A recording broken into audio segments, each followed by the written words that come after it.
Hello student, welcome to Nivan math academy. आज का हमारे पास टॉपिक है थियरी ऑफ लुब्रिकेशन। ओके, सबसे पहले हम देखेंगे कि जो हमारे पास थियरी है ऑफ लुब्रिकेशन की वो है क्या, उसकी समरी। ये पूरा कंप्लीट जो यहाँ पे दिख रहा है आपको, ये इसकी समरी है। फिर इसको किसने बनाया, किसने इसके बारे में डिस्कस किया, वो सब जानेंगे। फिर इसका हम डेरिवेशन करेंगे। ओके, तो हम स्टार्ट करते हैं। The hydrodynamics theory of Couette flow. Already हम क्यूटी फ्लो कर चुके हैं। What is the Couette flow? Okay, तो क्यूटी फ्लो जो है उसकी जो हाइड्रोडायनेमिक्स थियरी की अगर हम बात करें तो वो हम अप्लाई कर सकते हैं in the study of lubrication. जब हम लुब्रिकेशन की स्टडी करेंगे तो उस टाइम पे हम क्यूटी फ्लो का जो है वो हम वहाँ पे अप्लाई कर सकते हैं। क्यूटी फ्लो की जो भी हमारे पास थियरी है उसको यूज़ कर सकते हैं। जैसे कि जब मैं यहाँ पर इसका डेरिवेशन कराऊंगी, इस आर्टिकल को प्रूफ मतलब जो इसका ड्राइव है, डेरिवेशन है, पूरा कराएंगे तो उसमें हमारे पास आपको वहाँ से पता चल जाएगा कि हमने क्यूटी फ्लो का ही वहाँ पे जो हम पीछे पढ़ के आए हैं उसके डेरिवेशन, उसका फ्लो, वो सब का सब यहाँ पे यूज़ करेंगे। क्लियर? बाय कंसिडरिंग, यहाँ पे हम एक मतलब एग्जाम्पल कंसीडर कर रहे हैं। क्या एग्जाम्पल कंसीडर कर रहे हैं? Example of the slipper bearing. यहाँ पे एक स्लीपर बेयरिंग होगा जो कंसिस्ट करता है of a sliding block moving over a stationary guide. Stationary का मैंने बताया था, स्टेशनरी माने होता है जो मूव ना करे, फिक्स हो। जैसे ये हमारे पास एक स्टेशनरी गाइड हो गया, या हम बोल दे इसको बेयरिंग गाइड। ओके, और ये मेरे पास एक स्लीपर ब्लॉक यहाँ पे ले लिया, ठीक है। और यहाँ पे ये मैं अभी बताऊंगी ये यू क्या है। तो इसके ऊपर से हमने एक लोड किया, ठीक है। तो ये जो एंगल है यहाँ पे बेयरिंग गाइड और स्लीपर ब्लॉक के बीच में जो यहाँ पे एंगल इंक्लाइन होता है वो स्मॉल एंगल होता है। तो यहाँ पे यही चीज बोलिए, inclined at angle at a small angle with respect to the stationary pad। जो ये है स्टेशनरी गाइड बोल दो या स्टेशनरी पैड बोल दो, उससे। क्लियर? तो यहाँ पे हमने एक ये इस तरीके से एक एग्जांपल यहाँ पे कंसीडर किया है जिसमें हमारे पास एक स्लाइडिंग ब्लॉक होगा जो मूविंग कर रहा होगा हमारे पास, ठीक है, स्टेशनरी गाइड पे। इस पे मूविंग, ये हमारे पास स्टेशनरी गाइड मतलब ये फिक्स हो गया और ये मूव कर रहा होगा, और इसका जो है इसके साथ जो एंगल है वो बहुत स्मॉल एंगल के साथ है, ठीक है। The gap between the sliding block and the pad, जो हमारे पास स्लाइडिंग ये वाला ब्लॉक है और जो हमारे पास ये वाला पैड है, is always much smaller than the length of the block. जो मेरे पास ये ब्लॉक है ना, इसकी जो लेंथ है इससे हमेशा इन दोनों के बीच का जो गैप होगा वो हमेशा स्मॉल होगा। Clear? Is filled with A lubricant या यूजुअली ऑयल। और जो ये स्लीपर जो हमारे पास यहाँ पे है इज फिल्ड, इसको हम फिल्ड करेंगे विद ए लुब्रिकेंट। लुब्रिकेंट जैसे हम कोई ऑयल यूज कर ले, ऑयल से इसको फिल करेंगे। क्लियर? अब मेन चीज ये तो हमने समरी ले ली कि इसमें क्यूटी फ्लो का यूज होगा, हम यहाँ पे यूज कर सकते हैं। फिर हमने यहाँ पे एक एग्जांपल लिया, ये हमारे पास बेयरिंग गाइड है, ये मतलब स्टेशनरी है, फिक्स्ड है, और ये हमारे पास यहाँ पे मूव कर रहा है और इन दोनों के बीच एक स्मॉल एंगल है, इन दोनों का बीच का जो गैप है वो इसके इससे कम है, और यहाँ पे जो है हमारे पास फील्ड है विद ए लुब्रिकेंट या हम बोलते हैं यूजुअली ऑयल। क्लियर? अब ये हमारा पास एक तो हो गया। जो थियोरी ऑफ लुब्रिकेशन है वो किसने डेवलप की थी? The theory of lubrication was first developed by Osborne Reynolds. जो हमारे पास साइंटिस्ट थे ऑसबॉर्न रेनॉल्ड्स ने इन 1886 को उसने इसको फर्स्ट डेवलप्ड किया था। और जो बाद में इसका डिस्कशन जो हुआ था वो हुआ था, discussion is due to lord Rayleigh 1918 को। क्लियर? तो ये वाली लाइन तो बहुत ज़्यादा इंपॉर्टेंट है। आप यहाँ पे अगर आपके पास एग्जाम में टाइम नहीं होता तो इसको थोड़ा सा शॉर्ट कर सकते हो, सिर्फ अपनी लैंग्वेज में लिख सकते हो कि यहाँ पे क्यूटी फ्लो का यूज़ होता है। देन ये जो मैंने बताया इस डायग्राम के बारे में जिस पर यहाँ पे आप ये लिखना बहुत ज़रूरी है कि जो थ्योरी ऑफ लुब्रिकेशन को जो फर्स्ट डेवलप्ड किया था वो ऑसबॉर्न रेनॉल्ड्स ने किया था इन 1886 को, और बाद में जो इसके बारे में डिस्कशन हुआ जो भी था वो लॉर्ड रेलेफ, ठीक है, रेले ने किया था 1918 को। क्लियर? अब यहाँ पे ये सेकंड डायग्राम है। अब इस सेकंड डायग्राम में क्या बोला हुआ है कि जो मेरे पास ये पैड है, ये वाला जो ले रहे थे हम, वो मूव्स कर रहा है with a uniform velocity u। Uniform velocity u से मूव कर रहा है in the direction of x की डायरेक्शन में। क्लियर? यहाँ से लाइन। फिर हम क्या करते हैं कि जो हमारे पास ये XYZ प्लेन है, यहाँ पे हम वो x की डायरेक्शन में कर रहा है, तो यहाँ पे हम यहाँ पे a और ये b, और साथ में यहाँ पे ये इस a और b के बीच में कोई एक पॉइंट ले लेते हैं। ठीक है, किस तरीके से, इसका जो यहाँ पे हमने लिया है कोऑर्डिनेट, a का जो कोऑर्डिनेट है इन XY प्लेन में a h1, b के जो है हमारे पास b h2। Clear? a point ले लिया, यहाँ पे b पॉइंट ले लिया, इसके कोऑर्डिनेट है a h1 b h2, और इन दोनों के बीच में कोई भी एक पॉइंट लिया जिसके कोऑर्डिनेट है x और h। तो वही चीज यहाँ पे be the coordinate of a and b, और ये हमारे पास any point of A B जो ये लाइन है, इस पर कहीं पर भी मैं एक पॉइंट ये ले लूंगी जिसके कोऑर्डिनेट है x और h। अब देखो यहाँ से हमें क्या पता चलता है, जब ये मेरे पास कोऑर्डिनेट है a और h1, तो इसका मतलब है ये x पे चलने वाला, मतलब x पे कितना चला, h1 है कि y पे कितना चला, तभी तो हम कोऑर्डिनेट लिखते हैं ना, x पे कितना चला, y पे कितना चला। तो यहाँ पर हम क्या करेंगे, x पे, तो ये वाली डिस्टेंस क्या हो जाएगी मेरे पास a। यहाँ पे देखो, एक मिनट, देखो जैसे ये है मेरे पास, ये XY प्लेन हो गया। ठीक है, मैं इसी को ले ली यहाँ पे, ये Z। अब यहाँ पे मेरे पास एक A पॉइंट है जिसके कोऑर्डिनेट मेरे पास क्या है, यहाँ पे A और H1। तो इसका मतलब क्या है कि इस पे, यहाँ पे तो चला होगा ये A x एक्सिस पे, और y पे जो चला होगा ये यहाँ तक, ये चला होगा H1, तभी तो इसके कोऑर्डिनेट आए होंगे। क्लियर? तो ये वाली डिस्टेंस इसकी कितनी है, H1। सिमिलरली ये वाला यहाँ से यहाँ तक, ये होगा मेरे पास x और दिस h। फिर यहाँ से यहाँ तक मेरे पास b होगा, और यहाँ से यहाँ तक होगा h2। मतलब कितना चला, x एक्सिस पर और y एक्सिस पर। क्लियर? ये बहुत बेसिक सी चीज थी, हमने ये कंसीडर कर लिया। और जैसे कि मैंने आपको पहले ही इंट्रोडक्शन में बताया था, थ्योरी ऑफ लुब्रिकेशन में जो हम यूज़ कर सकते हैं उसको स्टडी करने के लिए हम वहाँ पे क्यूटी फ्लो का यूज़ करते हैं। तो यहाँ पे जो वेलोसिटी ली है हमने किसी भी पॉइंट पर, वो मैं क्यूटी फ्लो वाले जो हमने पीछे ड्राइव किया था आर्टिकल, वहाँ से लेंगे। क्लियर? तो वहाँ पे मेरे पास जो क्यूटी फ्लो का जो वहाँ पे वेलोसिटी आई थी, मेरे पास ये आई थी निकल के।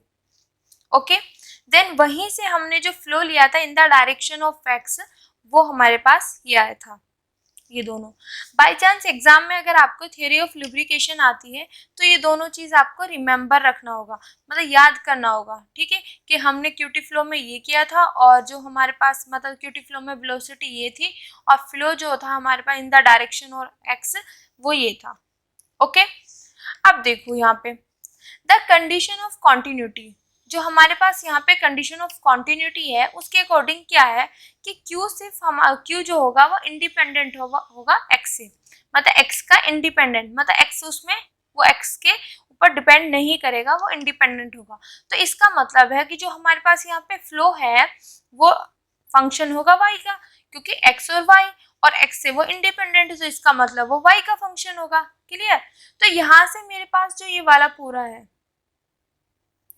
दिस लिख दिया मैंने यहाँ पे, ये कैपिटल U है, ध्यान से देखना, इक्वल टू कांस्टेंट। अब यहाँ पे ये जो Q है, ठीक है, यहाँ in the direction of x था, पर ये मेरे पास ये फंक्शन है y का।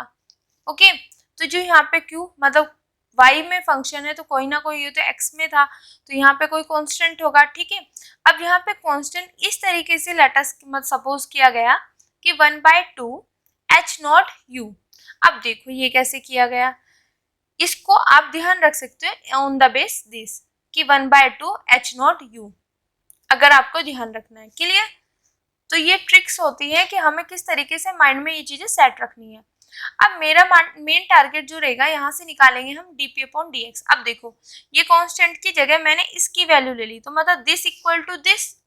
अब यहाँ से मैं dp अपॉन dx की अगर वैल्यू निकालूं तो मेरे पास ये एज इट इज इक्वल में, और ये वाला इधर जाएगा माइनस में, और जो ये वाला पोर्शन बचेगा ये dp अपॉन dx के साथ मल्टीप्लाई में, तो अपॉन में जाएगा डिवाइड में। यहाँ तक क्लियर हो गया।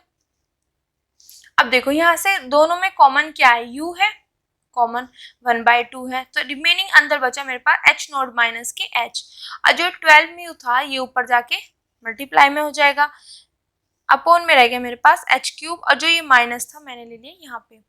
अब इस माइनस को अगर मैं अंदर अप्लाई करूँ तो मेरे पास ये h प्लस में हो जाएगा, माइनस के h नॉट आ जाएगा। क्लियर।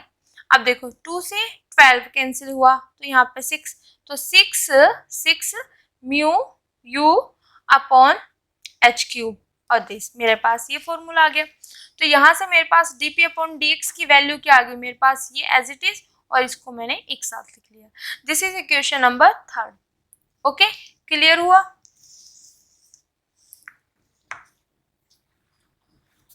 ये बेटा ये चीज समझ आ गई, इस चीज को ध्यान से रखना। q equal to q y, q की वैल्यू मेरे पास ये है, और यहाँ से जो मेरे पास ये q है in the direction of x की डायरेक्शन में, ठीक है, बट x की डायरेक्शन में ले रहे हैं, पर q तो यहाँ पे फंक्शन है y का, तो यहाँ पे कोई ना कोई कांस्टेंट होगा, ठीक है, क्योंकि y का फंक्शन है, x का है नहीं, वो x से इंडिपेंडेंट है, x का होता तो और कुछ वैल्यू आती, तो यहाँ पे y का फंक्शन है, तो इसका मतलब क्या है, यहाँ पे कोई ना कोई कांस्टेंट आएगा, कांस्टेंट की वैल्यू जो है हमने ये चीज ले ली। क्लियर। अब हम यहाँ पे देखते हैं वेयर, अब यहाँ पे जो मैंने h नोट माना था वो है क्या, where h naught is the value of net the points of the maximum pressure means such that dp upon dx equal to 0। यहाँ पे h नोट जो है हमारे पास नेट वैल्यू है, जो हमारे पास नेट पॉइंट्स है ना उनकी, तो मैक्सिमम प्रेशर के नेट पॉइंट्स की वैल्यू है h नोट। इसको अगर आप एग्जाम में नहीं भी लिखोगे तो कोई फर्क नहीं पड़ेगा। क्लियर बेटा। अब यहाँ तक का मेरे पास, यहाँ से देखो यहाँ तक का मेरे पास dp अपॉन dx वैल्यू आ गई है। ओके, अब मेन चीज है यहाँ से एक मतलब नई स्टार्टिंग है, तो यहाँ पे ध्यान रखना। अब जो मैंने यहाँ पे ये लाइन ली है ए से बी ली थी, ए बी, तो यहाँ पे हम निकालेंगे इक्वेशन ऑफ ए बी। ये ए पॉइंट था, ये बी पॉइंट था, तो इन दोनों पॉइंट्स की हम इक्वेशन निकालेंगे। और जब हम पॉइंट्स के बीच की इक्वेशन निकालते हैं तो हमारे पास क्या फॉर्मूला होता है, जैसे मेरे पास x1 और y1 दो पॉइंट्स है, एक ये हो गया, और ये मेरे पास दो पॉइंट है P1 और ये P2 मान लिया मैंने, ठीक है। तो अगर मैं इनकी इक्वेशन निकालूं तो मेरे पास क्या फॉर्मूला होता है, y minus y1 equal to y2 minus के y1 अपॉन x2 माइनस के x1, और यहाँ पे x माइनस के x1। क्लियर। यही मैंने साइड में लिखा हुआ है। ओके बेटा। अब देखो यहाँ पे मेरे पास x1 और y1 का क्या काम कर रहा है, यहाँ पे है मेरे पास x1 y1 की जगह a और h1, a और h1, ठीक है, और यहाँ पे p1 की जगह है a, p2 की जगह है मेरे पास b, और b की वैल्यू है मेरे पास b दिस h2। तो ये तो मैंने एक जनरली फॉर्मूला बताया जो कि हम छोटी क्लासेस में पढ़ के आ चुके हैं, बट यहाँ पे हम देखेंगे कि जो हमारे पास यहाँ पे पॉइंट गिवन है। ओके, अब देखो y तो एज इट इज माइनस, यहाँ पे y1 था, यहाँ पे h1 है, तो यहाँ पे h1 आ जाएगा। क्लियर। अब देखो यहाँ पे ये वाला y2 माइनस के y1, तो इसका मतलब h2 माइनस के h1,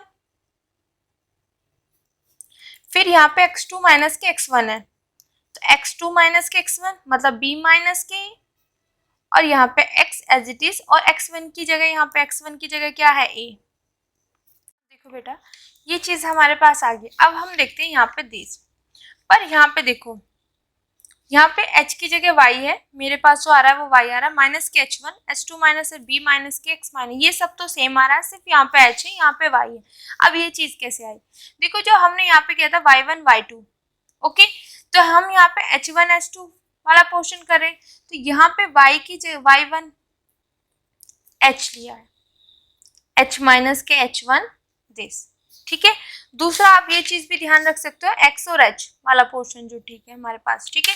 तो यहाँ पे हम H1 H H2 और A X B उस तरीके से, क्लियर। तो ये चीज मेरे पास यहाँ पे आ गया। तो इक्वेशन जो आई मेरे पास, इक्वेशन ऑफ ए बी की मेरे पास ये आ गई, ठीक है। अब यहाँ से मैं इसका करूंगी डिफ्रेंशिएशन, क्लियर बेटा। जब इसको मैं x के रेस्पेक्ट में डिफ्रेंशिएट करूंगी तो d h upon d x, ठीक है, इसका आ जाएगा। फिर यहाँ पे h1 तो कोई मतलब नंबर्स होगा, तो यहाँ पे ये चीज तो मेरे पास जीरो बन जाएगी, इक्वल टू ये कांस्टेंट, ये भी कांस्टेंट था तो इसका जीरो हो गया, ये कांस्टेंट है तो ये एज इट इज, क्लियर। अब यहाँ पे देखो x कहाँ पे था, ये चीज आई मेरे पास, देखो इसको मैं कर रही हूँ x के रेस्पेक्ट में, तो ये कांस्टेंट, ये तो जीरो हो गया, ये as it is H2 minus के H1 अपॉन ये एज ए कांस्टेंट वर्क करेगा। x का क्या हो जाएगा 1, क्योंकि x के रिस्पेक्ट में करें एक, क्लियर। तो मेरे पास जो आ जाएगा इसमें 1 में से 0 माइनस हुआ तो 1 आ जाएगा, तो d h upon d x equal to H2 minus के H1 अपॉन B माइनस के A, क्लियर। अब B माइनस के A क्या लिया यहाँ पे, B से माइनस A किया तो उसको हमने ले लिया यहाँ पे L। L is the length of the block, जो हमारे पास ये ब्लॉक है ना इसकी लेंथ है, वो चीज ले ली हमने। और d h upon d x जो है वो इज द स्लोप है of the line A B line का जो है वो स्लोप है, क्लियर। ओके, जैसे कि हम उसमें भी करते थे, जब स्लोप का करते थे d y upon d x छोटी क्लासेस में निकालते थे ना स्लोप, इसी तरीके से। तो यहाँ पे y की जगह h है, x की जगह x ही है, तो d h upon d x. Okay बेटा, तो ये चीज मेरे पास यहाँ तक आ गई है। अब इक्वेशन नंबर थर्ड मेरे पास ये थी, इक्वेशन नंबर फोर्थ ये है। तो दोनों को देखो कंबाइन करते हैं किस तरीके से।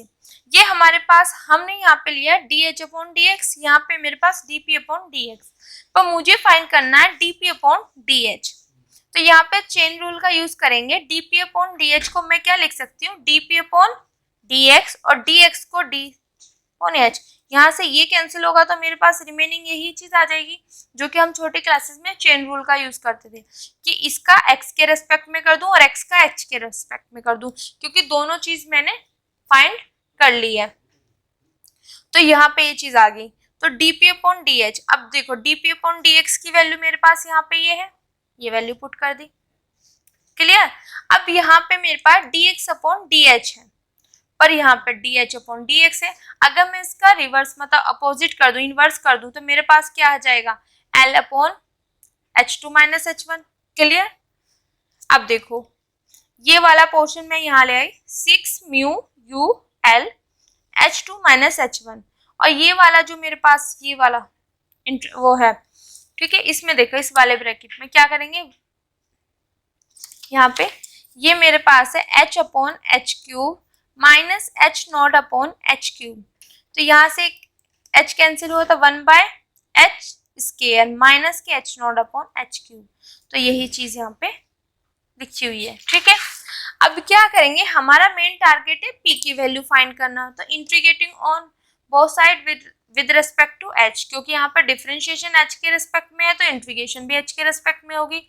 जब यहाँ पे H के रिस्पेक्ट में इंटीग्रेशन करेंगे तो ये dp अपॉन dh जो है मेरे पास वो हो जाएगा मेरे पास P, क्लियर। अब यहाँ पे इंटीग्रेशन करेंगे H के रिस्पेक्ट में तो ये एज ए कांस्टेंट वर्क करेगा, तो ये मेरे पास बाहर, ठीक है।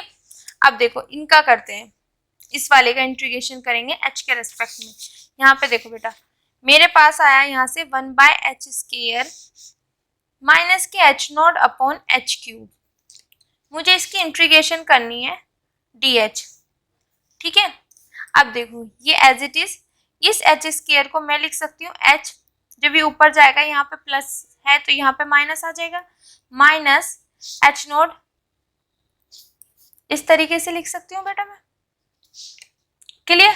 अब देखो यहाँ पे जो ये है जब मैं करती हूँ तो इंटीग्रेशन में एक ऐड कर देते हैं, अपॉन में जो यहाँ पे होता है वही चीज यहाँ पे माइनस H नॉट, यहाँ पे भी H की पावर -3 + 1 अपॉन -3 + 1, ये हो गया। और जब इंटीग्रेशन करते हैं तो साथ में एक कांस्टेंट होता है। क्लियर? अब देखो मैच करके देखते हैं यहाँ पे क्या वो सेम है। अब मैंने ये चीज कर दिया, ये बाहर था। क्लियर? क्लियर बेटा? अब यहाँ पे जब मैं इसको सॉल्व करूंगी यहाँ पे माइनस आ जाएगा और इसमें से यहाँ पे मेरे पास रिमेनिंग बचेगा माइनस के 1 -1, तो ये नीचे आएगा तो -1/h हो जाएगा। सिमिलरली माइनस, अब देखो यहाँ पे -2 बचेगा, माइनस माइनस प्लस तो h0/2 और जो यहाँ पे माइनस के 2 होगा नीचे जाएगा तो 1/h²। क्लियर? और एक कांस्टेंट हमने यहाँ पे c लिया। अब ये चीज मेरे पास एज इट इज है। यहाँ पे अगर मैं इन दोनों का एलसीएम लूं तो 2h² आएगा। क्लियर? अब यहाँ पे देखो माइनस प्लस का थोड़ा सा वो था, तो यहाँ पे प्लस वाला मैंने पहले ले लिया और ये माइनस वाला मैंने यहाँ पे ये प्लस वाला पहले। जब यहाँ पे 2h² मैंने कॉमन लिया तो यहाँ पे h0 एज इट इज आएगा, यहाँ पे माइनस साइन, यहाँ पे h है, यहाँ पे 2h² है। तो हम किस तरीके से चेक करेंगे, 2h² को h से डिवाइड करो, डिवाइड करने के बाद मेरे पास बचा 2h, जो यहाँ पे बचा उसको ऊपर मल्टीप्लाई कर दो, तो जब 1 से मल्टीप्लाई करेंगे तो 2h आ जाएगा। क्लियर? Plus c। अब यहाँ पे p, अब देखो यहाँ पे 2 है, 2 से 6 कैंसिल हो जाएगा, ठीक है, 3 आ जाएगा, ये एज इट इज। और यहाँ पे h0 माइनस के 2h/h², तो मैंने यहाँ से p की वैल्यू फाइंड कर ली। अब यहाँ पे आने के बाद मेरे पास मेन टारगेट है यहाँ पे ये कांस्टेंट जो c है और जो ये h0 है इसको डिटरमाइन करना। क्लियर? अब इसको किस तरीके से डिटरमाइन करते हैं वो देखते हैं। मैंने यहाँ पे देखो जब h की वैल्यू h1 हो, क्लियर, जब h की वैल्यू मेरे पास जब h की वैल्यू मेरे पास h1 हो तब उसकी वैल्यू क्या होगी, p की वैल्यू 0। देन जब h की वैल्यू h2 हो तब भी p की वैल्यू मेरे पास क्या होगी, 0। क्लियर? तो अब देखते हैं, बट यहाँ पे ये सारा हमने ये हमारे पास यहाँ पे कंडीशन होगी जो कि हम इस पे अप्लाई करेंगे और इसमें अप्लाई करने के बाद हमारे पास h0 और c की वैल्यू आ जाएगी। जैसे मैंने यहाँ पे h बराबर h1 और p बराबर p0 रखूंगी तो मेरे पास क्या वैल्यू, p की वैल्यू क्या आएगी मेरे पास, 0। क्लियर हो गया? यहाँ पे ये प्रेशर की बात करें, p मीन्स प्रेशर, तो यहाँ पे इसकी वैल्यू क्या हो जाएगी, 0। और यहाँ पे मेरे पास ये चीज एज इट इज होगा और यहाँ पे जो h0 as it is minus यहाँ पे h है और यहाँ पे h है, तो ये h1 प्लस c। सिमिलरली हम पुट करेंगे सेकेंड बाउंड्री कंडीशन, जो यहाँ पे सेकेंड कंडीशन है वो पुट की। जब सेकेंड कंडीशन पुट की तो यहाँ पे h2 हो जाएगा। ठीक है, अब क्या करना है, जो इक्वेशन नंबर 7 है इसमें से इक्वेशन नंबर 8 को मैं क्या करूंगी, सब्ट्रैक्ट करूंगी। क्लियर? अब सब्ट्रैक्ट करके मेरे पास ये वाला पोर्शन आएगा। किस तरीके से, देखो जब मैं इसमें से इसको सब्ट्रैक्ट किया तो ये दोनों सेम है, कैंसिल हो जाएगा सी वाला पोर्शन। इसमें से ये दोनों मेरे पास कॉमन है, कॉमन बाहर, रिमेनिंग मेरे पास पहले ये आएगा क्योंकि इसमें से इसको कर रही हूँ, तो ये वाला पोर्शन यहाँ पे माइनस दिस और 0 में से 0 गया इक्वल टू 0। क्लियर? अब देखो यहाँ पे मैंने इन दोनों का लिया एलसीएम, तो एलसीएम क्या आएगा, दोनों डिफरेंट h1 है h2 है, h1 का स्क्वायर h2 का स्क्वायर, यहाँ पे एलसीएम आ जाएगा और ये वाला पोर्शन मेरे पास एज इट इज। जब मैंने एलसीएम लिया यहाँ पे तो h2 को इधर मल्टीप्लाई करेंगे, h1 को इधर मल्टीप्लाई करेंगे और जो ये माइनस साइन है तो ये यहाँ पे माइनस हो जाएगा, यहाँ पे प्लस, ठीक है, चेंज हो जाता है। तो वो करने के बाद हमारे पास ये इक्वेशन यहाँ पे आ जाएगी। क्लियर? अब देखो यहाँ पे ये कैसे हुआ, ये वाला पोर्शन इधर जाएगा सब 0, ये वाला इधर जाएगा 0, तो मेरे पास यहाँ पे ये वाला पोर्शन इक्वल टू 0 आएगा। अब यहाँ पे देखो h0 कहाँ पे, h0, तो यहाँ से मेरे पास क्या होगा, h2 स्क्वायर माइनस के h1 स्क्वायर, जो रिमेनिंग है वो इधर जाएगा, ये माइनस में तो इधर प्लस में, इधर में तो इधर आके माइनस में। क्लियर? अब h0 की वैल्यू क्या होगी, दिस, अब देखो यहाँ पे दिस अपॉन ये वाला पूरा का पूरा मेरे पास पोर्शन नीचे ये वाला। अब देखो मेरे पास एक फॉर्मूला होता है ए स्क्वायर माइनस के बी स्क्वायर क्या होता है, ए माइनस बी ए प्लस बी। तो H2 square minus H1 square, तो एक बार ऐड करेंगे एक बार माइनस करेंगे, क्लियर हो गया। अब यहां से देखो 2 दोनों में कॉमन है, H1 कॉमन है, H2 कॉमन है, तो रिमेनिंग यहाँ पे क्या बचेगा H2, यहाँ पे H1। अब इससे ये कैंसिल, तो रिमेनिंग मेरे पास H नोट की वैल्यू आ गई। जैसे ही मेरे पास मुझे क्या फाइंड करना था H2, H नोट और C, तो H नोट की एक की वैल्यू तो आ गई मेरे पास, मुझे अब C की वैल्यू, तो C की वैल्यू फाइंड करने के लिए हम क्या करते हैं, इसको उठा के यहाँ पे H नोट की जगह रख देते हैं और C की वैल्यू फाइंड कर लेंगे। इस इक्वेशन में पुट करो आप, इस इक्वेशन में पुट करो, दोनों में वैल्यू सेम आएगी, क्लियर। तो C इक्वल टू, अब देखो C है, मेरे को C की वैल्यू फाइंड करनी है। अब ये वाला पूरा पोर्शन इधर जाएगा तो माइनस हो जाएगा, जैसे ही ये वाला portion as it is minus में। अब H नोट की जगह मैंने ये वैल्यू पुट कर दी, ठीक है। यहाँ पे मैंने इस वाले उसमें एलसीएम लिया, इसकी पूरी की मल्टीप्लाई यहाँ पे हो गया और ये नीचे आ जाएगा, क्लियर। यहाँ से ये कैंसिल हो जाएगा, मेरे पास रिमेनिंग बचेगा दिस एंड दिस, ये अभी एज इट इज ही है, तो यहाँ पे ये बचा और ये मैंने अलग अलग लिख दिया, इससे ये कैंसिल, -2, तो -3 -2 की मल्टीप्लाई करेंगे 6 आ जाएगा दिस और ये, तो यहाँ से मेरे पास C की वैल्यू निकल गई, H नोट की वैल्यू आ गई, C की वैल्यू आ गई, तो दोनों को उठा के हम इक्वेशन नंबर 6 में पुट करेंगे जहाँ पे मुझे P की वैल्यू फाइंड करनी थी। तो मैंने वहाँ पे ये वैल्यू पुट कर दी, यहाँ पे मैंने पुट कर दी किसकी, H नोट की वैल्यू, और यहाँ पे मैंने पुट कर दी C की वैल्यू। अब इस पूरे को यहाँ पे सिंप्लीफाई किया हुआ है, कैसे किया हुआ वो बताते हैं, ठीक है। अभी मैंने इसको पूरे को सॉल्व किया था, तो मेरे पास यहाँ पे ये वाला पोर्शन अभी आया था ना, जस्ट अभी इसको पूरे को सॉल्व किया, ठीक है, तो वही चीज यहाँ पे आई है। अब देखो यहाँ पे उसी तरीके से सॉल्व करना है जैसे वहां पे किया है ना, इसी तरीके से सॉल्व करना है। कैसे, ये एज इट इज है, यहाँ पे वैल्यू पुट की, टेकिंग एलसीएम यहाँ पे इससे इसकी मल्टीप्लाई की, ये अपॉन में आ जाएगा, क्लियर। ये अभी एज इट इज ही है। अब देखो 6 mu U L, 6 mu you, ये वाला और ये वाला common, H2 minus H1, H2 minus H1 दोनों में कॉमन, यहाँ पे प्लस वाला इधर है, ये भी कॉमन, रिमेनिंग यहाँ पे ये चीज बची अपॉन H स्क्वायर प्लस यहाँ पे 1 बचा, क्योंकि पूरा का पूरा फैक्टर कॉमन आ गया। अब देखो यहाँ पे H स्क्वायर लेगी, क्लियर। यहाँ से H2 मैंने कॉमन लिया तो H1 माइनस H और ये वाला पोर्शन आ गया मेरे पास। अब देखो यहाँ से मैं अगर H कॉमन लूँ तो मेरे पास ये आ जाएगा, ये दोनों में कॉमन है तो बाहर। हमने यहाँ पे फैक्टराइजेशन वाला पोर्शन यूज किया जो कि छोटी क्लासेस में हम करते हैं। यहाँ तक आ गया, क्लियर।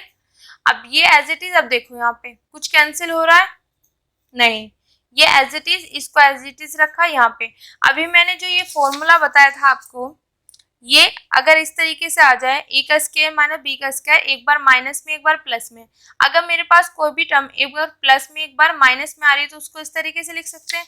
तो वही चीज किया कि एक बार माइनस में एक बार प्लस में, तो इसका स्क्वायर माइनस इसका स्क्वायर, तो ये वाला मेरे पास यहाँ पे पी की वैल्यू आ गई, क्लियर। अब देखो यहाँ पे क्या लिखा हुआ है, दिस सजेस्ट दैट पी की वैल्यू ग्रेटर देन होगी 0 इफ अगर दिस। अब यहाँ पे देखो अगर मेरे पास H1 की वैल्यू H2 से बड़ी होगी, ये वाली वैल्यू बड़ी होगी, तो जब ये बड़ी होगी, बड़ी में से छोटी को घटाएंगे तो प्लस आएगा ऑब्वियसली। अगर ये पूरा का पूरा पॉजिटिव होगा तो ऑब्वियसली ये पॉजिटिव होगा, तो वही चीज बोली हुई है। अब हम यहाँ तक कर चुके हैं, ठीक है। अब इस ये वाली जो कंडीशन है इसको हम सेकेंड, अगर हम डिफाइन करें सेकेंड लैंग्वेज में, हम किस तरीके से बोल सकते हैं कि the stream contract in the direction of motion, motion की डायरेक्शन में वो कॉन्ट्रैक्ट कर रहा है, ठीक है। फिर अब हम यहाँ पे क्या कंक्लूजन निकालते हैं, क्या कंक्लूड निकलता है हमारे पास नेसेसरी कंडीशन फॉर लुब्रिकेशन के लिए, कि जो हमारे पास रिलेटिव मोशन आया है वो टेंड करना चाहिए, मतलब should tend to drag the fluid from the wider to narrow part of the intervening space, या हम बोल सकते हैं the stream should be convergent. जो ये हमारे पास कंक्लूजन क्या निकला है कि जो हमारे पास स्ट्रीम है वो शुड बी कन्वर्जेंट होनी चाहिए। किस तरीके से होनी चाहिए, देखो यहाँ पे लिखा है कि जो हमारे पास रिलेटिव मोशन है ना वो वाइडर टू नैरो पार्ट। अब देखो यहाँ से वाइडर मीन्स चौड़ा होगा, ठीक है, और नैरो मीन्स ऐसे, मतलब यहाँ पे छोटा होगा। तो जब यहाँ से ये इस तरीके से मूव कर रहा है तो हम ये कन्वर्जेंट वाली तो कंडीशन होती है, डाइवर्जेंट की क्या होती है, इस तरीके से कि डाइवर्ज हो जाए। कन्वर्जेंट क्या हो जाए कि बहुत काफी जगहों से जा रहा है और एक पॉइंट पे जाके रुक जाए। तो इसका मतलब ये यहाँ पे ये बोलना चाह रहे हैं कि स्ट्रीम जो होता है शुड बी कन्वर्जेंट। क्लियर? किस तरीके से बोला? अब हम देखते हैं यहाँ पे जो हमें यहाँ पे प्रेशर निकाला है, अब हम इसका टोटल प्रेशर निकालेंगे। टोटल प्रेशर P यहाँ पे ये वाला था, ठीक है, यहाँ पे कैपिटल P, थोड़ा सा इसका सिर्फ सिंबल चेंज कर देना। किस तरीके से है, अब हमने तो एक सिंपल निकाला था प्रेशर, पर हमारे पास कहाँ से कहाँ तक जा रहा है, A से B वाला। तो इंटीग्रेशन यहाँ पे x की जो है A से B P dx ये हो गया। अब यहाँ पे A, अब देखो यहाँ पे मेरे पास dx P जो है मेरे पास वो h में है, पर यहाँ पे dx में आ रहा है। इंटीग्रेशन विद P की integration with respect to x हो रहा है, पर मुझे तो यहाँ पे ये फंक्शन में आ रहा है h में, तो मुझे इसको कन्वर्ट करना पड़ेगा h में। तो मैं कैसे करूंगी, यहाँ पे dx, यहाँ पे अपॉन में dh, इसे कैंसिल करेंगे, एज इट इज यही आ जाएगी। तो dx अपॉन dh हो गया यहाँ पे P और dh। अब हमारे पास यहाँ पे इंटीग्रेशन आ गई विद रिस्पेक्ट टू h। तो h की लिमिट कहाँ से कहाँ तक जा रही है, h1 टू h2। क्लियर हो गया? अब dx अपॉन dh मैंने अभी फाइंड किया था पीछे, क्या था मेरे पास, dx अपॉन dh अपोजिट है इसका, तो l upon h2 minus h1। Clear? वो वैल्यू मैंने यहाँ पे पुट कर दी, और इस p की पूरी वैल्यू मैं यहाँ पे पुट करूंगी। मैंने p की भी वैल्यू पूरी की पूरी यहाँ पे पुट कर दी। क्लियर? अब जो मेरे पास यहाँ पे h में नहीं है टर्म्स, वो बाहर जाएंगी सभी के सभी, h वाली टर्म्स यहाँ पे रिमेनिंग रहेंगी, क्योंकि हमें h का करना है, h के रिस्पेक्ट में इंटीग्रेशन करना है। क्लियर? अब ये वाला पूरा पोर्शन यहाँ पे देखो, दिस एल स्क्वायर, ये पूरा पोर्शन यहाँ पे आ गया, और ये मेरे पास रिमेनिंग बच गया यहाँ पे, ये h का, क्योंकि वो कर रहा है इंटीग्रेशन। अब क्या करेंगे, इन दोनों की मल्टीप्लाई कर लेंगे, दोनों की मल्टीप्लाई की और हर टर्म्स की अलग अलग h रख दिया। Okay, dh। अब यहाँ पे देखो h1 h2 था एज इट इज, जब 1/h स्क्वायर का मैं इंटीग्रेशन करूंगी तो मेरे पास क्या आएगा, 1/h स्क्वायर का मैं इंटीग्रेशन करती हूँ तो ये h स्क्वायर माइनस 2, इसका करूंगी तो प्लस ये ऊपर जाके, और ये दिस, तो ये माइनस 1/h, तो माइनस 1/h। क्लियर? 1/h का इंटीग्रेशन log h हो जाएगा, सिमिलरली यहाँ पे log h, और 1 का क्या हो जाएगा h। अब यहाँ पे मेरे पास जो अपर लिमिट है वो h2 है, लोअर लिमिट जो है वो h1 है, तो एक बार h2 रख देंगे हम, फिर माइनस में करके h1 रख देंगे। क्लियर हो गया? जो कैंसिल होगा उसको कैंसिल कर देंगे। फिर यहाँ पे ये पूरा का पूरा हमने यहाँ पे देखो ये दोनों ऐड किए, सेम ऐड 2h2 हो गया, यहाँ पे माइनस के 2h1, ये चीज मैंने यहाँ पे लिख दी। जो h1 वाला एक साइड, h2 वाला पोर्शन एक साइड। क्लियर? ये चीज मैंने, अब देखो यहाँ से 2 कॉमन हुआ तो h2 माइनस h1, यहाँ से ये दोनों मेरे पास क्या है, सेम, या देखो यहाँ से ये दोनों सेम है दोनों में, तो मैंने कॉमन ले लिया ये बाहर, और h1 प्लस के h2। अब इस वाली टर्म्स को जो मैंने यहाँ पे कॉमन लिया, इसको कैसे लिखा, देखो यहाँ पे मेरे पास कॉमन लेने के बाद h ये बचा, और बाहर मेरे पास log h1 माइनस के log h2 ये आ गया, तो h1 प्लस के h2। अब मैं यहाँ पे अगर log बाहर लेती हूँ तो मेरे पास ये आ जाएगा, होता ना, जब अंदर अप्लाई करेंगे log, तो log h1 माइनस डिवीजन में है तो ये इसको इस तरीके से लिख सकते हैं, तो वही चीज मैंने यहाँ पे लिख दी। ठीक है? अब देखो यहाँ पे इन्होंने यहाँ पे क्या किया, ये मेरे पास एज इट इज है दिस। अब यहाँ से मैंने जो ये h1 प्लस के h2 है इसको बाहर कॉमन लिया, जब मैंने कॉमन लिया तो इससे ये कैंसिल हो गया। अब देखो यहाँ पे तो ये पोर्शन नहीं था, तो जब हम कॉमन लेते हैं तो हम क्या करते हैं, यहाँ पे दिस डिवाइड और मल्टीप्लाई वाला बाहर आ गया, डिवाइड वाला यहाँ पे रह गया, और दिस। क्लियर? अब मेरे पास ये कैंसिल होके मेरे पास रिमेनिंग बचा सिर्फ ये। अब यहाँ से H2 कॉमन लो, क्योंकि मेरे पास यहाँ पे H1/H2 है, तो मैं यहाँ पे भी H1/H2 बनाऊंगी। क्यों बनाऊंगी वो आगे जाके पता चल जाएगा। तो जैसे H2 मैंने कॉमन लिया यहाँ से, और यहाँ से H2 कॉमन कैंसिल हो गया, मेरे पास ये आ गया। फिर यहाँ पे ये प्लस वाला यहाँ पे, अब यहाँ पे मैंने क्या लिया, माइनस कॉमन ले लिया। माइनस यहाँ से कॉमन लिया तो 2, और H1-H2 प्लस हो जाएगा, माइनस ये हो जाएगा, और ये एज इट इज। क्लियर। अब यहाँ पे क्या करेंगे, हम H1/H2 को K मान लेंगे। क्लियर हो गया। इसलिए हमने एक मतलब यहाँ पे H1/H2 था ना, इसीलिए पूरी फॉर्म बनाई। क्लियर। यहाँ पे इसकी जगह मैंने K पुट कर दिया। अब देखो यहाँ पे भी यही चीज़ किया, यहाँ से H2 कॉमन लेंगे तो 1 - H1H, तो इसकी जगह भी मैंने यहाँ पे K पुट कर दिया, यहाँ पे भी K, जहाँ जहाँ ये चीज़ें हैं वहाँ पे सब जगह। तो मेरे पास यहाँ से ये पोर्शन आ गया। तो यहाँ से मेरे पास जो हम टोटल प्रेशर निकाल रहे थे वो फाइंड कर दिया हमने। क्लियर। अब देखो यहाँ पे टोटल फाइंड करने के बाद अब हम फाइंड करेंगे जो हमारे पास टेंजेंशियल स्ट्रेस या ड्रैग बोलते हैं एट द सेक्शन H पे, ये बोलते थे ना हम। ठीक है, स्ट्रेस वाला। तो हमारे पास सिग्मा YX, अब यहाँ पे किस पे करेंगे, सेक्शन Y बराबर H पे।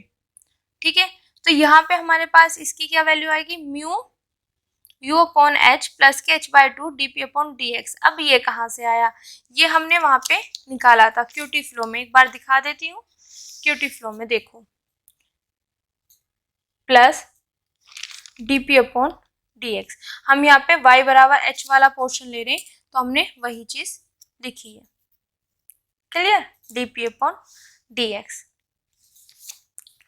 तो वहां से हमने लिया, क्योंकि हमने पहले ही बोला था कि ये सारा चीज हम क्यूटी फ्लो वाले से ही उठाएंगे। जो थ्योरी ऑफ लुब्रिकेशन है उसमें हम क्यूटी फ्लो वाली सारी चीजें कंडीशन यूज करेंगे। क्लियर। अब हमारे पास यहाँ पे आ गया क्यूटी फ्लो से ये वाला स्ट्रेस या ड्रैग। ठीक है, अब हम यहाँ पे निकालेंगे total fractional force experienced by the moving fluid is. वो क्या होगा मेरे पास, ये जो पूरा मेरे पास ड्रैग है दिस dx, और a से b लिमिट जाएगी। ठीक है, तो यहाँ में हमारे पास इसकी वैल्यू ये आ गई dx a से b। क्लियर। अब देखो यहाँ पे वही चीज आएगी, क्योंकि मेरे को जो p का पता है वो है h के रेस्पेक्ट में, पर यहाँ पे तो dx आ रहा है, यही तो चीज है। और यहाँ पे साथ ही साथ इन्होंने dP/dx की वैल्यू पुट कर दी यहाँ से, जो हमने इक्वेशन नंबर 3 में निकाली थी दिस। ये करने के बाद अब हमें तो चाहिए h में, आ रहा है x में, तो हम वही चीज करेंगे dx/dh। तो अब क्या करेंगे, इसकी वैल्यू क्या है, ये वैल्यू है हमारे पास, और यहाँ पे लिमिट कहाँ से जा रही है, H1 से H2 तक। क्लियर। अब ये वाला पोर्शन जो मेरे पास बाहर है, वो जो मतलब H जिसमें नहीं है वो बाहर, H वाला रिमेनिंग मेरे पास यहाँ पे रह जाएगा। इनका इंटीग्रेशन करेंगे, 1/h का इंटीग्रेशन होता है मेरे पास log h, और इसका हो जाएगा दिस। क्लियर। दिस H2, यहाँ H2, और यहाँ पे ये value upper limit lower limit हमने यहाँ पे रख दी। क्लियर। और इसको आगे हमने यहाँ पे सॉल्व किया, ये वाली हमने एक साथ ली और इनको एक लिया। जब यहाँ से दोनों में 4 कॉमन है, 4 बाहर, लोग यहाँ पे देखो माइनस साइन है तो H2/H1 हो जाएगा यहाँ से दिस। अब क्या करना है, यहाँ पे टेकिंग एलसीएम लेंगे, तो यहाँ से ये चीजें, अब यहाँ पे H नोड की वैल्यू कहाँ से रखेंगे, जो हमने पहले फाइंड की है, तो ये वाली वैल्यू आ जाएगी हमारे पास। H नोड की वैल्यू देख लेते हैं क्या आई थी हमारे पास, 2H1H2 दिस, तो 2 से 3 की मल्टीप्लाई होगी 6 आ जाएगा दिस। क्लियर। इससे ये कैंसिल हुआ, बस सिर्फ यहाँ पे इसको सिंप्लीफाई किया है। फिर यहाँ पे इसको H1/H2 की टर्म में बनाएंगे, फिर उसकी जगह K रख देंगे, क्योंकि जो हमने पहले रखा था क्लियर, वहां पे हमने K की वैल्यू रख दी। ये हमारे पास आ जाएगा F। ठीक है, टोटल फ्रैक्शनल आ गया, फ्रैक्शनल फोर्स जो होता है टोटल वो निकाल लिया। अब यहाँ पे क्या लिखा हुआ है लास्ट में, जो हमारे पास कंपेयरिंग इक्वेशन नंबर 10 और 11, इक्वेशन नंबर 11 ये है मेरे पास, इक्वेशन नंबर 10 दिस। यहाँ पे प्रेशर है P और यहाँ पे फ्रैक्शनल है। तो जब हम इनको कंपेयरिंग करते हैं तो हम देखते हैं कि we see that the ratio F/P। ठीक है। ये जो F था हमारे पास टोटल फ्रिक्शनल फोर्स है, इसको अगर मैं डिवाइड करूं बाय P, मतलब इनका जो रेशियो है of the total frictional to the total load is independent होगा of the both mu and u. किस तरीके से, जब मैं इसको इससे डिवाइड करूंगी तो यहाँ से ये म्यू और यू कैंसिल हो जाएगा और कहीं पे नहीं आएगा, तो ये इंडिपेंडेंट हो गया इनका रेशियो। ये क्लियर हो गया। और बट वो प्रोपोर्शनल होगा to the h if the scale of h is altered, मतलब वो प्रोपोर्शनल होगा एच के। कैसे, देखो यहाँ पे मेरे पास H2, मतलब ये पूरा का पूरा पोर्शन जो यहाँ पे H2 है, यहाँ पे H2, ये H2 से H2 कैंसिल हो जाएगा, तो ये जो चीजें हमारे पास प्रोपोर्शनल हो जाएगी H की। क्लियर। तो वो चीज यहाँ पे सिर्फ कंपैरिजन किया है और कुछ नहीं किया है। अगर हम इन दोनों की रेशियो लेते हैं तो वहां से जो म्यू है और जो यू है वो वहां से कैंसिल हो जाएंगे, तो वो इंडिपेंडेंट हो गया, जो रिमेनिंग बचा वो उसके प्रोपोर्शनल हो गया। क्लियर। तो ये हमारे पास थ्योरी ऑफ लुब्रिकेशन था, बट इसको एग्जाम में आपने किस तरीके से याद रखना है, क्योंकि ये काफी लॉन्ग होता है पर इसको करना भी जरूरी होता है। तो जब आप इसको एग्जाम में लिखोगे तो थोड़ा सा ये वाला पोर्शन आप अपनी लैंग्वेज में लिखना, देन दिस, ये बहुत लिखना जरूरी है। और फिर ये डायग्राम बनाने के बाद आप ये सिर्फ डिफाइन कर देना। फिर जो हमारे पास क्यूटी फ्लो है वहां से ये चीज लेना और ये चीज बता देना कि अगर ये मतलब मेरे पास इंडिपेंडेंट ऑफ एक्स है, क्यू वाई मतलब वाई का फंक्शन है, ठीक है, पर ये मेरे पास एक्स की डायरेक्शन में, तो इसका मतलब यहाँ पे कोई ना कोई कांस्टेंट होगा, क्योंकि वाई का फंक्शन है, वाई में हमारे पास है नहीं, यहाँ पे एक्स की डायरेक्शन में, तो ये कांस्टेंट होगा, जिसकी जगह हमने ये मान लिया। फिर इसको सॉल्व किया यहाँ पे, फिर इक्वेशन दिस निकाली, फिर यहाँ से ये निकाला, तो यहाँ से इसकी हेल्प से हमने यहाँ पे पी निकाल लिया। फिर यहाँ पे हमने कंडीशन अप्लाई करी, एच नोड और सी की वैल्यू फाइंड की, फिर यहाँ से हमने P निकाला। फिर हमने इसका टोटल निकाला कि टोटल क्या आएगा, टोटल प्रेशर, तो टोटल प्रेशर निकाल लिया यहाँ तक। क्लियर।